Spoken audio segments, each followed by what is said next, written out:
Hi, everybody. This is Silvio Canto in Dallas, Texas on Sunday, April the 20th, Easter Sunday. So I hope that everybody had a good time with your families and had a chance to maybe find a surprise in your egg hunt or whatever you do. But George, let me say hello to our good friend George Rodriguez from South Texas. Happy Easter. Thank you very much. Happy Easter. Did the last time we spoke, you mentioned to me that there was going to be a Good Friday parade in the San Antonio area, and that some people were objecting to it. How did that turn out this year? It turned out very, very good. Now, I believe and this is what I believe in my heart, and several other people were also discussing it. But apparently, there were some threats from particularly the gay community to disrupt it or to protest it. What Wow. it is a pageant on Good Friday in downtown San Antonio, where where there is an enactment literally of Christ carrying the cross, and people dressed in period costumes, and it's quite dramatic. The parade goes for about 6 blocks and finishes at San Fernando Cathedral, which is right next door to the City Hall of San Antonio. However, there was some protests, some folks who had expressed uh, the that they didn't want it to happen, that it was an infringement on their rights, and that it was offensive, and a few other things. However, nothing happened. Now, this is where several of the local conservatives, have been discussing it. We strongly believe that the Castro machine intervened and did not want that to happen, because there is such a strong current of religious Catholic thinking or feeling or attachment, whichever way you want to put it. There is such a strong Catholic influence in the Hispanic community, which is key to Democrats keeping San Antonio Democrat, that they flat were told, these protesters were told to mind their own business and leave things alone. I really do believe, I think that the Democrats have enough problems that they don't want to create more. Well, yeah, well, I'm glad. I'm glad that it went through okay. I mean, It went fine, no yeah, problems. and it's a traditional thing. It's been happening there for a long Exactly. time, as you mentioned. And as we talked about last week, if you don't want to watch a Good Friday parade, just don't watch it. Don't Stay go. home. Don't Don't go. go. Stay home. Do something else. Lots of And people don't go to the Gay Pride Parade. well, that's it. That's it. I mean, everybody has their parade, and people go. People don't go. But I mean, why keep other people from celebrating an Exactly. important day? That's exactly right. And you're right. I mean, San Antonio, obviously, South Texas, I think, has a very strong Catholic foundation. In fact, if you remember, that reminds me back in 2014 when that lady Davis ran against then Governor Abbott for the first time.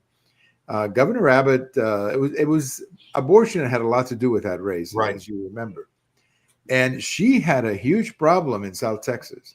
Very Uh, big. Very she big. couldn't do very well down there, and a lot of it had to do with the abortion position. So, yeah, I mean, there's a huge Catholic One presence. thing one thing is to have a position about abortion, but another thing is to be anti-religious. Right. This Yeah. is what they are. They are anti-religious. I mean, it's not an issue that they favor gay rights or that they favor pro-abortion. It's an issue that they don't want religion. Now, how Exactly. is Yeah. religion bothering them unless they've got a guilty conscience? That or they We'll don't see. seem to. Yeah. I mean, I agree. I mean, or they don't want to respect other people. Exactly. I mean, like you mentioned the example of the gay parade. I don't go to the gay parade, but I understand that they have the right to have it, Yeah. and they have it. I mean, I don't remember how big it was here in the Dallas area, but they had one. And so I respect their right to have a parade, a gay parade or whatever. I mean, that's just the way it goes in the country. I mean, you have the freedom to do stuff like that. And it's the live and let live attitude. My grandmother used to say in Spanish, "No comen y no dejan comer," which right.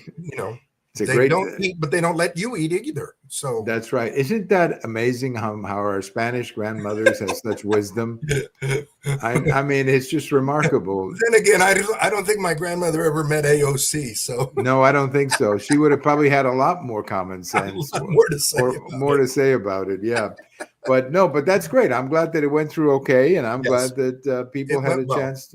People had a chance to celebrate something that has been going on down there for a long time. And I look, as I say, if you don't like the parade, don't go to it. That's really that. But I love your grandmother's phrase.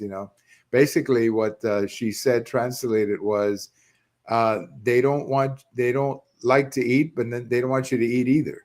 I think that's loosely how you translate that. But I tell you, grandmothers, your grandmother and my grandmother had tremendous wisdom, from what I can I can see. I can see that. Well, let's talk a little bit about the big story this week in Texas, which is school choice. Obviously, the other big story, we'll touch on that as well, is Paxton versus Cornyn, although that's basically hasn't even really started yet. That probably won't pick up intensity until the end of the year or the beginning of the new year.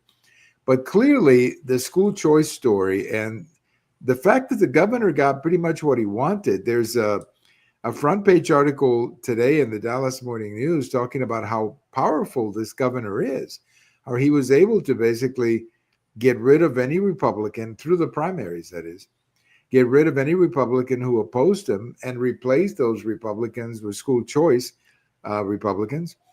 And I think also, George, something that I think he did, and I hope other Republicans across the country pick up on this, is that he made school choice an important criteria to be a Republican, George. Yes. Yeah. He championed, to say that he championed it is to really underestimate it. This was a hallmark point for him, school choice. And it's very, very interesting because a couple of weeks ago, you and I were talking about this very subject on the show. And there had been some chatter, some discussion in Austin that some folks, some Republicans and Democrats definitely, were going to push the issue of school choice to the polls. They were going to force this to become a statewide referendum vote. Right? And would that be called a referendum? I guess a referendum. Yeah, they wanted it to be a statewide referendum, right. And he was able in the space of 10 days to kill that. Mm-hmm. And anybody that was following what was being said and how it was being said recognized within the last week that he was able to just steamroll over that. Right. And he's got what he wanted. Right. And I think it's it's a good example of leadership. Yes. Which I think is great. Well, what I like, Silvio, is that it didn't make statewide news how he was steamrolling. I mean, it was very evident that he was doing some arm twisting, some political arm twisting, but it did not make the news, somebody screaming, "Oh, I'm being harassed," or something like that. He did it very, very diplomatically and very behind the scenes, and that was it. I think he leadership. That does, and I think it reminded a lot of Republicans that you cannot be for school choice until you have to vote for it. Yeah, which I think a lot of Republicans were in favor. If you talk to them, they're for school choice until they have to vote for it. Yeah, and I tell you, some of the organizations. There is one in particular whose name I cannot remember right now, but the spokesman for that organization was on, I think it was Fox News on Saturday morning, saying that what Texas did is in many ways the most significant school choice advancement in the country. That it was so well done and a real example. Of course, Texas being so big, being the second largest state, the fact that we have a school choice program here is going to probably influence a lot of other people Definitely. as well. So I thought it was a great victory for the governor. And the way like I said, the way he targeted those Republicans and said, okay, you're going to be, you're going to speak out of both sides of your mouth when it comes to school choice. We're going to take you out in the primaries. And he did.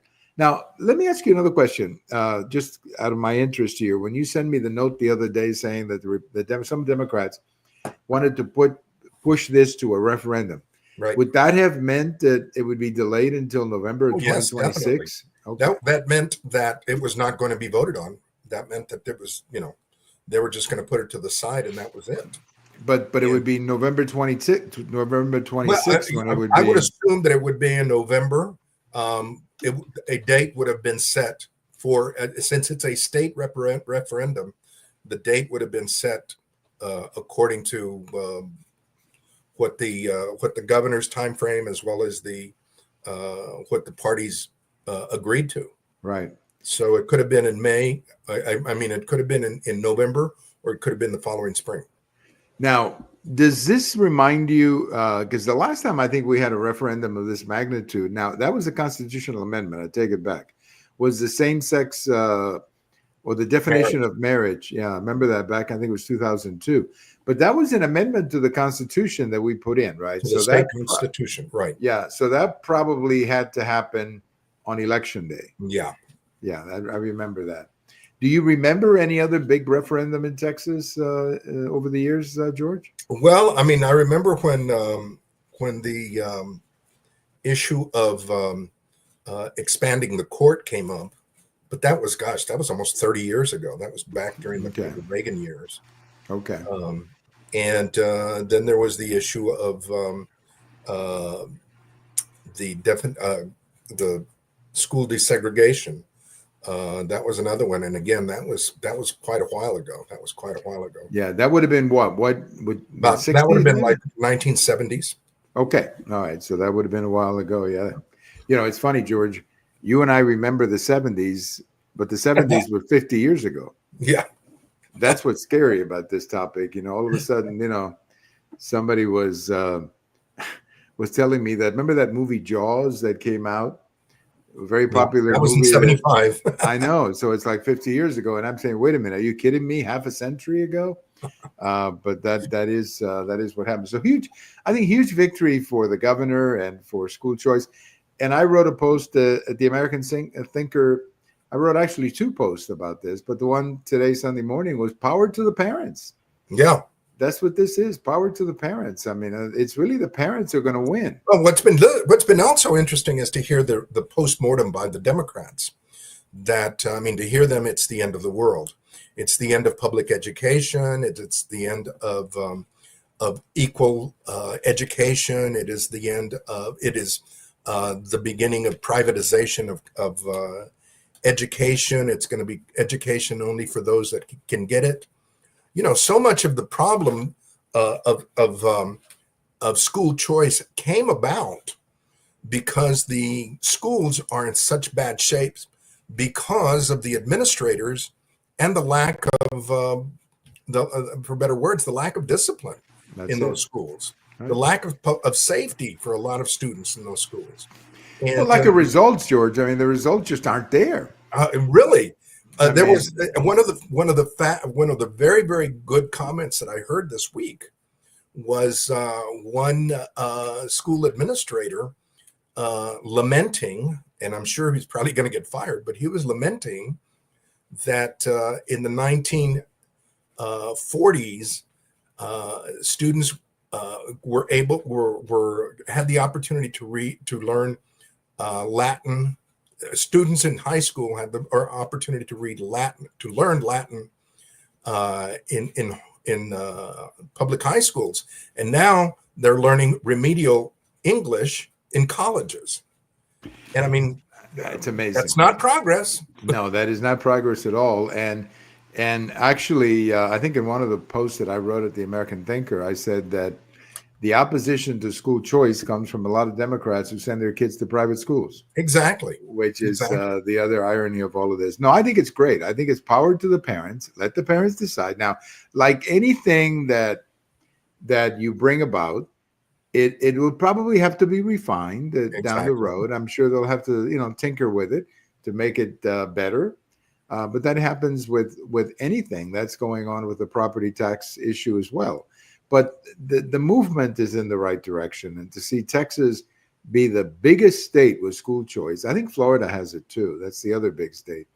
It's a tremendous victory for the parents. I wrote in my American Thinker post, George, that I think that is even going to make Texas more attractive for people to I move think here. so.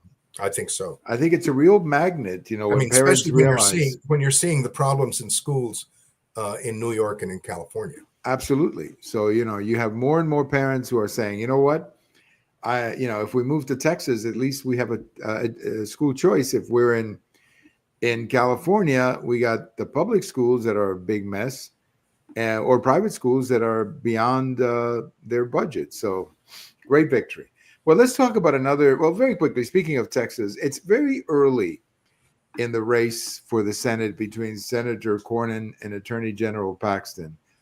I haven't really seen any polling data. It's way too early.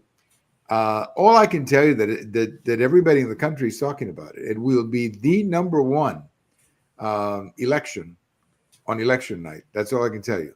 The whole country is going to be talking about this primary or this race or this primary race here in Texas, George. I agree. I think that this is the battle of the heavyweights.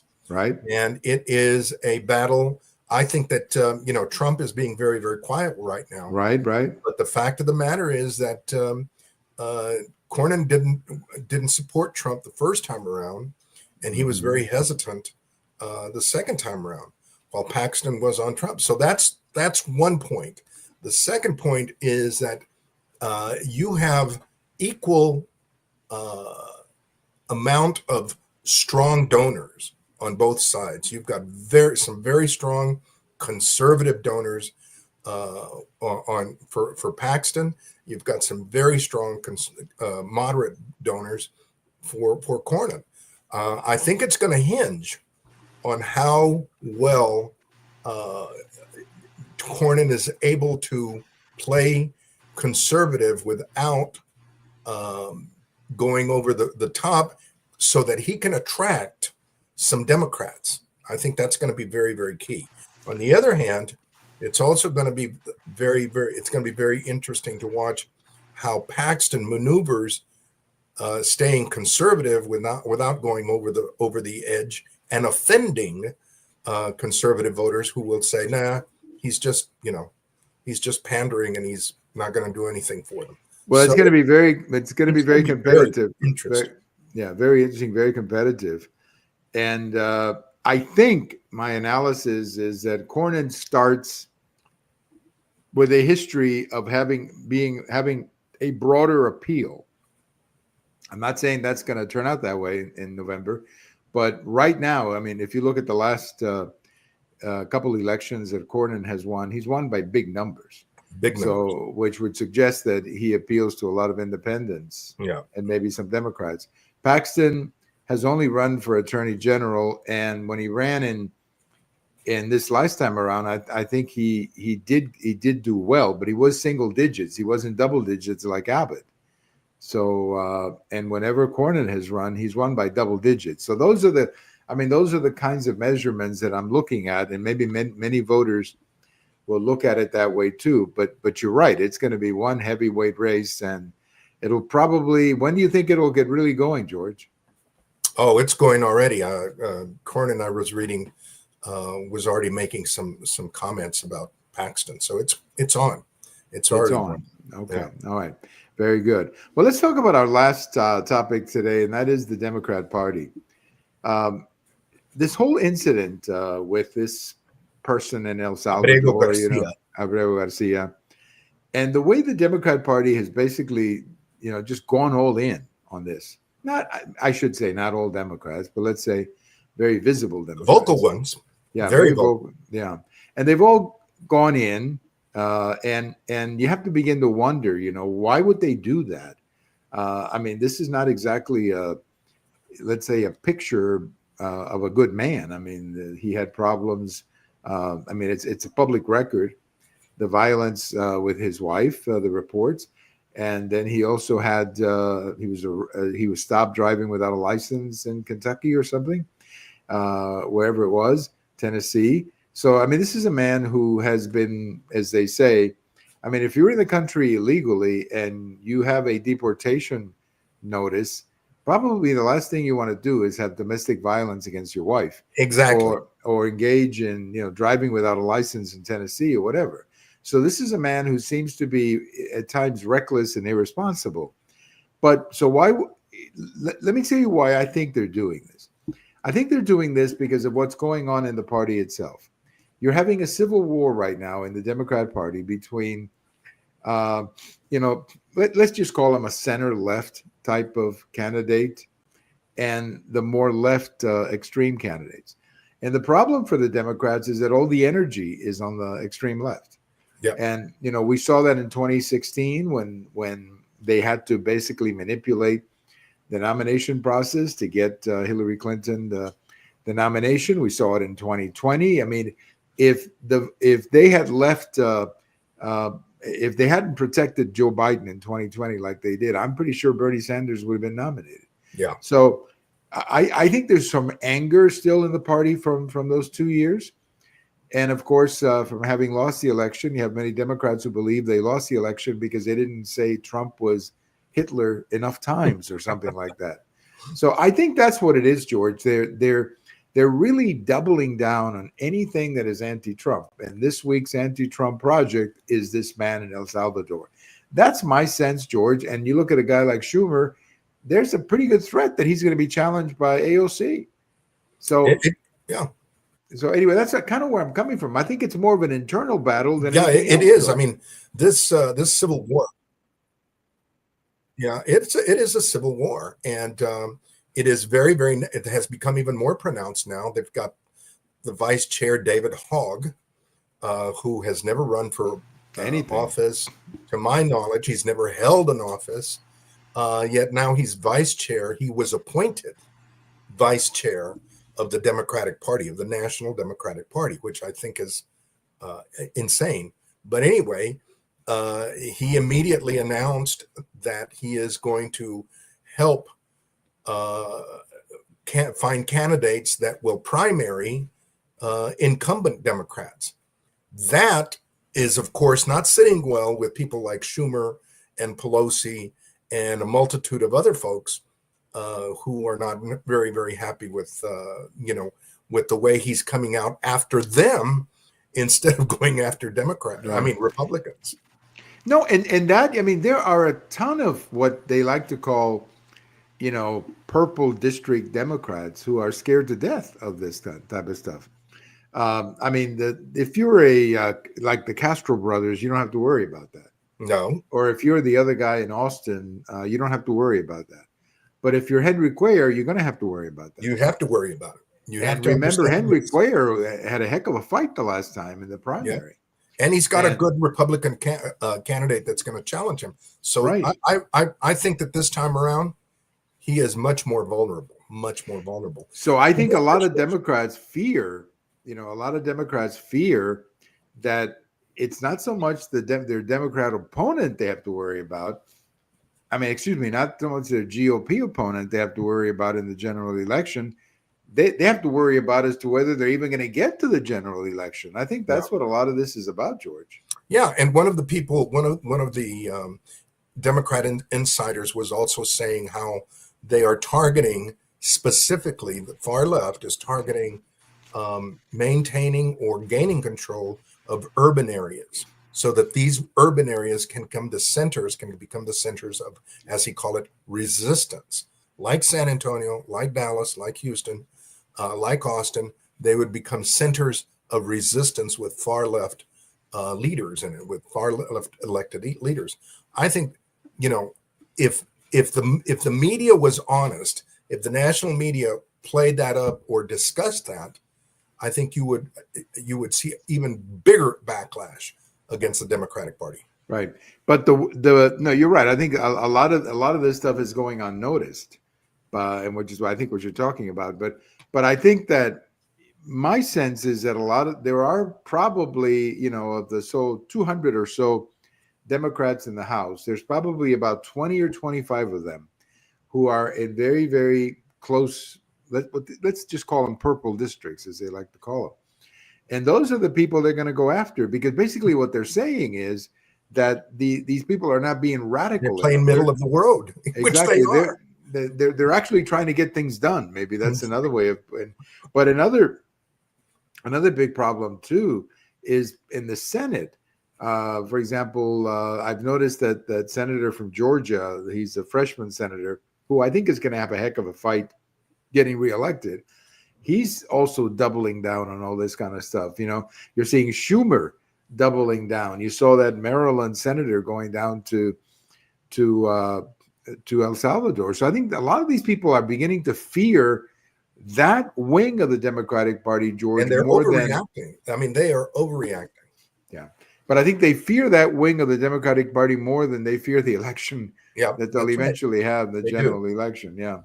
Well, George, I want to thank you so much as always for your time. But I think this story of the Democrats, of the Democrats and the Civil War and the Civil War is one that I believe we'll be talking about more. I don't know if maybe internal war is a better description for it, but it's inside. I'll put it that way. It's an ideological war, an internal ideological war.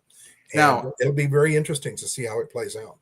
And the two people who have been at the forefront of this, you probably saw James Carville. Yes. Calling this young man, David Hogg, all kinds of names.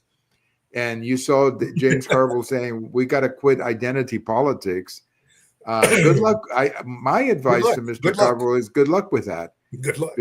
Good luck with that, because that has really been the basis of the party. Look, that's where the energy is. That's where the energy in the Democratic Party is. It's similar to what happened in 2010, 2012 with the Republican Party, that the energy was the Tea Party. That's right. If you remember that, I'm sure you do. So anyway, so that's I just think this is going to get more interesting before, or I shouldn't say more interesting, more exciting before it gets any better. But I'll make you a prediction. What are we? 20 months before the election, 18 or whatever. I'll make you a prediction that anywhere from 5 to 10 incumbent Democrats go down. Yeah, I would agree. In the primaries. In the primaries. At least in the primary, in their primary. And so, then it's going to become very, very difficult for them. Whoever wins, these liberal radicals, if they win, it's going to be very difficult for them to run away from their radical liberal. Right. And that's where I hope we have good candidates that can actually compete with them. Let's see how we do on that. But George, have a great rest of your weekend. Again, happy Easter Sunday to you and to your family. You too. And we will do it again. We will do it again as we always do. Thank you very much. My pleasure. Our good friend, George Rodriguez. This whole story about what we like to call a civil war in the Democratic Party, this internal war in the Democratic Party. Pardon me, I have been fighting with allergies for some reason this afternoon. Maybe there were too many flowers around me today. I don't know. But this internal conflict in the Democratic Party is really the between what I would like to call the extreme left and the center left. And the extreme left, the AOC and people like that, that's where the energy is. And frankly, that's what a lot of the fundraising is. And those are the people in a primary who are going to knock on doors and get you elected. And we saw a couple of Democrat Congress people go down. I think it was 2020 or 2022. One of them was AOC bringing one of them down. And I think a lot of purple district Democrats have got to be worried that they're going to be primaried, as we mentioned in our conversation with George. One of them is Henry Cuellar down in South Texas. Well, happy Easter, everybody. I hope you had a good one. My best to you and to your family. And we will talk again. This is Silvio Canto in Dallas.